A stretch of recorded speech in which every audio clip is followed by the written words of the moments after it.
Assalamualaikum warahmatullahi wabarakatuh. Waalaikumsalam warahmatullahi wabarakatuh.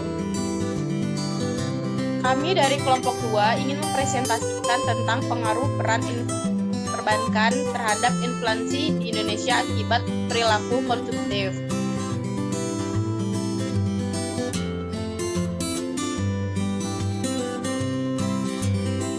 Perkenalkan, nama saya Abelia Putri, NPM 2101081008, dan rekan saya Davina Mutiara Alfiani 2101081003, Dewi Andini Pramesti 2101081010, dan Rilia 2101081020. Pengertian perilaku konsumtif adalah sesuatu yang dilakukan oleh satu individu dengan individu lainnya yang bersifat nyata. Konsumteris adalah sebuah paham atau ideologi yang menjadikan seseorang atau sekelompok orang yang melakukan proses konsumsi atau pemakaian barang hasil produksi secara berlebihan. Biasanya hal ini tidak disadari oleh seseorang atau sekelompok individu dan berkelanjutan. Hal tersebut menjadikan mereka tercandu dari suatu produk sehingga ketergantungan itu sangat sulit dihilangkan. Apabila seorang konsumtif menjadikan kekonsumtifannya sebagai gaya hidup, maka orang tersebut menganut paham konsumterisme. Yang pertama ada faktor eksternal dan lingkungan. Yang pertama, kebudayaan manusia dengan kemampuan akal budinya telah mengembangkan berbagai macam sistem perilaku demi keperluan hidupnya. Faktor budaya mempunyai pengaruh paling luas dari dan mendalam dalam perilaku konsumen. Pengaruh kebudayaan pada perilaku konsumen dapat tercermin pada cara hidup, kebiasaan, dan tradisi dalam permintaan akan bermacam-macam barang dari jasa di pasar. Yang B, kelas sosial. Kelas sosial adalah pembagian masyarakat yang relatif homogen dan permanen, yang tersusun secara hierarkis dan yang anggotanya menganut nilai-nilai, minat, dan perilaku yang serupa.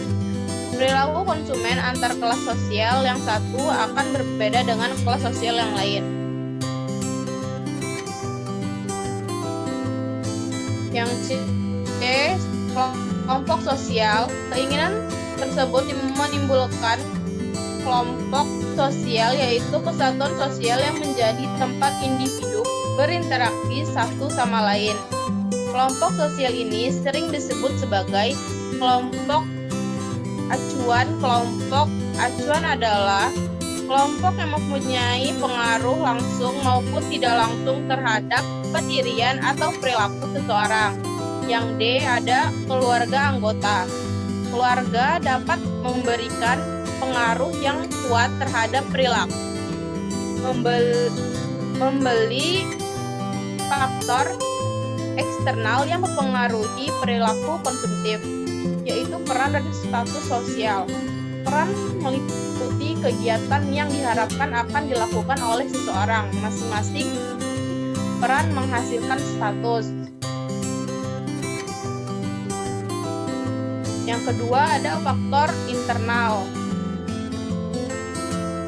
Yang pertama, keadaan ekonomi. Keadaan ekonomi dan pekerjaan pilihan terhadap suatu produk sangat dipengaruhi oleh keadaan ekonomi. Terdiri dari pendapat yang dapat dibelanjakan di tingkat status dan polanya, tabungan dari kekayaan, kemampuan untuk meminjam, dan sikap terhadap pengeluaran seseorang akan membeli barang yang dibutuhkan atau diinginkan. Jika pendapatan yang dialokasikan untuk pembelanjaan memungkinkan, Yang kedua ada gaya hidup. Menggambarkan cara hidup dan tingkah laku seseorang yang dipengaruhi oleh kebudayaan, demografis, ekonomi, dan aspek psikologis orang yang bersangkutan, gaya hidup yang terkait dengan status sosial individu. Selanjutnya akan dibacakan oleh rekan saya yang bernama Davina. Kepada Davina dipersilahkan. Usia dan tahap hidup, yaitu usia dan tahap hidup orang membeli barang dan jasa yang berbeda selama hidup. Usia seseorang mempengaruhi selera seseorang terhadap pakaian, perabot, dan kreasi. Dampak positif perilaku kognitif, kebutuhan manusia terpenuhi, memperoleh kepuasan, memperoleh pengalaman, memperoleh kenyamanan, menjadi kontinuitas produksi, dan yang terakhir memberikan keuntungan pada penjual atau distributor. Dampak negatif perilaku konsumtif, yaitu hidup berfoya-foya menimbulkan kecemburuan sosial. Jika investasi rendah, maka pendapatan akan cenderung rendah. Jika tabungan rendah, maka investasi juga rendah. Mengurangi kesempatan untuk melakukan kegiatan baru. Dan yang terakhir, berperilaku yang konsumtif akan cenderung melupakan kebutuhan yang akan datang. Apa itu inflasi? Inflasi adalah proses dari suatu peristiwa bukan tinggi rendahnya tingkat harga. Artinya, tingkat harga yang dianggap tinggi belum tentu menunjukkan inflasi. Inflasi adalah indikator untuk melihat tingkat perubahan dan dianggap terjadi jika proses kenaikan harga berlangsung secara terus-menerus dan saling mengaruhi. Istilahnya, inflasi juga digunakan untuk mengakibatkan peningkatan persediaan uang yang kadang-kala dilihat sebagai penyebab meningkatnya harga. Ada banyak cara untuk mengukur tingkat inflasi. Dua yang paling sering digunakan adalah CPI dan GDP inflator. Penyebab inflasi. Penyebab inflasi dapat disebabkan oleh dua hal, yaitu tarikan permintaan dan yang kedua adalah desakan produksi atau distribusi. Untuk sebab pertama lebih dipengaruhi dari peran negara dalam kebijakan moneter oleh bank sentral. Sedangkan untuk sebab kedua lebih dipengaruhi dari peran negara dalam kebijakan sektor. Dampak pekerjaan adanya inflasi. Pengaruh yang positif dalam artinya dapat mendorong perekonomian lebih baik, yaitu meningkatkan pendapatan nasional dan membuat orang berdaya untuk bekerja, menabung, dan mengadakan investasi. Sebaliknya, dalam masalah inflasi yang parah, yaitu pada saat terjadi inflasi tak terkendali atau hiperinflasi, keadaan perekonomian menjadi kacau dan perekonomian dirasakan lesu. Orang menjadi tidak bersemangat kerja, menabung, atau mengadakan investasi dan produktif karena harga meningkat cepat-cepat. Selanjutnya akan dibacakan oleh rekan saya ini. Apa itu bank? Bank adalah badan usaha yang menghimpun dana dari masyarakat dalam bentuk simpanan dan menyalurkannya kepada masyarakat dalam bentuk kredit atau bentuk lainnya, dalam rangka meningkatkan taraf hidup rakyat banyak. Kata bank berasal dari bahasa Italia yaitu banca yang berarti tempat penukaran uang. Jadi pengertian dari bank adalah sebuah lembaga intermediasi keuangan yang umum didirikan dengan kewenangan untuk menerima simpanan uang. Kemudian ada jenis-jenis bank. Yang pertama, bank sentral, yaitu bank yang tugasnya adalah menerbitkan uang kertas dan logam sebagai alat pembayaran yang sah dalam suatu negara. Yang kedua, ada bank umum, yaitu bank yang bukan saja dapat meminjamkan atau menginvestasikan berbagai jenis tabungan yang diperolehnya dan dapat memberikan pinjaman dari menciptakan uang digital. Yang ketiga, bank perkreditan rakyat atau BPR. yaitu bank uang melaksanakan kegiatan usaha secara konvensional atau berdasarkan prinsip syariah. Yang keempat ada bank syariah, yaitu bank yang beroperasi berdasarkan prinsip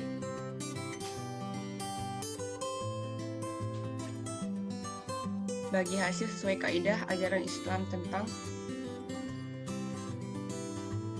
Kemudian ada fungsi-fungsi bank. Penghimpunan dana. Untuk menjalankan fungsinya sebagai penghimpunan dana, maka bank memiliki beberapa sumber jasa. Bank dalam mengemban tugas sebagai pelayan lalu lintas pembayaran uang, melakukan berbagai aktivitas kegiatan. Selanjutnya ada UMKM atau usaha menengah kecil dan mikro, adalah usaha produktif milik orang, perorangan, dan badan usaha perorangan yang memenuhi kriteria usaha mikro sebagaimana diatur dalam undang-undang ini. Usaha kecil adalah usaha ekonomi produktif yang berdiri sendiri, yang dilakukan oleh orang, perorangan, atau badan usaha yang bukan merupakan anak perusahaan atau bukan cabang perusahaan yang dimiliki, dikuasai, atau menjadi bagian baik langsung maupun tidak langsung dari usaha menengah atau usaha besar yang memenuhi kriteria usaha kecil. Selain itu, usaha mikro adalah salah satu pilar utama ekonomi nasional yang mendapatkan kesempatan utama, dukungan perlindungan, serta mengembangkan secara luas sebagai wujud pihak yang tegas kepada kelompok usaha ekonomi rakyat, tanpa harus mengabaikan peranan usaha besar dan badan usaha milik pemerintah. Selanjutnya ada hubungan antara perilaku konsumtif dan inflasi. Mudahnya bertransaksi dalam bentuk apapun membuat tingginya minat masyarakat untuk dapat membeli barang tanpa harus mengalami kesulitan. Ditambah dengan adanya berbagai tawaran menarik dari berbagai substansi pasar jual beli. Materi selanjutnya akan dibacakan oleh rekan saya, yaitu Andi. Selanjutnya ada hubungan antara inflasi dan UMKM. Inflasi yang disebabkan oleh perilaku konsumtif yang semakin marak terjadi membuat kurs dolar naik dan membuat harga-harga di dalam negeri naik juga, karena sebagian besar produk Indonesia adalah produk impor. Inflasi membuat UMKM kesulitan dalam memperoleh uang sebagai modal karena suku bunga yang naik agar kegiatan perbank tetap stabil, membuat kredit yang dipinjam oleh UMKM naik beberapa persen. Selanjutnya, peran perbank dalam upaya pengembangan UMKM. Lembaga perbankan mempunyai peran yang penting bagi setiap perusahaan, baik untuk memenuhi kebutuhan modal atau dana untuk menunjang kegiatan usaha. Juga mempunyai peranan penting bagi perusahaan, khusus bagi perusahaan kecil atau UMKM. UMKM mempunyai salah satu kelemahan, yaitu kurang tertibnya dalam melakukan pencatatan dan lemahnya dalam manajemen.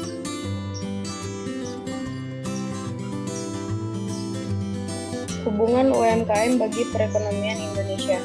Menurut sumber yang kami baca, di Indonesia UMKM adalah tulang punggung ekonomi Indonesia. Jumlah UMKM 2011 mencapai sekitar 52 juta. UMKM di Indonesia sangat penting bagi perekonomian karena menyumbang 60% dari PDB dan menampung 97% tenaga kerja. Tetapi akses ke lembaga keuangan sangat terbatas, baru 25% atau 12 juta pelaku UKM yang bisa mendapat akses ke lembaga keuangan. Pemerintah Indonesia membina UMKM melalui Dinas Koperasi dan UKM di masing-masing provinsi.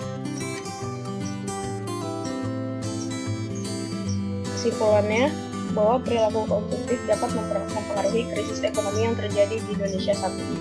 Perilaku konsumtif itu sendiri dipengaruhi oleh beberapa faktor baik internal maupun eksternal. Perilaku konsumtif ini juga didukung dengan mudahnya fasilitas yang disediakan bank dan lembaga pemasaran lainnya untuk dapat membeli barang yang menjadi keinginan mereka.